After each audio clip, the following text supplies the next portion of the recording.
Hi hello नमस्कार मित्रांनो, मी निकिता स्वागत करत आहे तुमचं माझ्या यूट्यूब चॅनलमध्ये. तर माझे 4-5 दिवस झाले यूट्यूबला व्हिडिओ आले नाही. त्याचं कारण म्हणजे माझ्या छोट्या मुलाला लूज मोशन झालं होतं, म्हणून त्याला 3-4 दिवस सलाईन लावलं होतं. तर बघा, माझं बाळ फक्त तिथे दंगामस्ती चालू होती, इकडून तिकडून आवारात मस्त फेरफटका चालू होता. आणि फक्त तो झोपल्यावरच त्याला सलाईन लावत होते. त्यांना असं जर खेळत वगैरे बसला तर त्याला सलाईन लावली तर तो सलाईनचा हात ओढत होता. त्यामुळे आम्ही फक्त त्याला झोपल्यावरच सलाईन लावली होती. खूप चिडचिड करायचा तो इथे एका ठिकाणी बसून ठेवल्यानंतर, कारण त्याला बाहेर फिरायचं होतं ना, म्हणून काहीतरी करून त्याचं मन डायवर्ट करायसाठी मी त्याला इथे औषधाची बॉटल दिली होती, बॉक्स दिला होता. त्याला म्हटलं हे बॉटल त्याच्यामध्ये घाल, औषधाच्या बॉक्समध्ये. तर तो घालायचा, पण ते बॉटल जर त्या बॉक्समध्ये गेली नाही तर चिडचिड करायचा.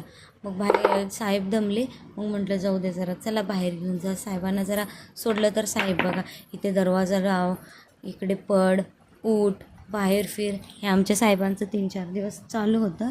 तर आता माझं बाळ ठीक आहे, त्यामुळे त्याला डिस्चार्ज दिला आणि आम्ही घरी आलो आहे. तर इथून माझे व्हिडिओ येतील, तर प्लीज माझ्या चॅनलला सबस्क्राईब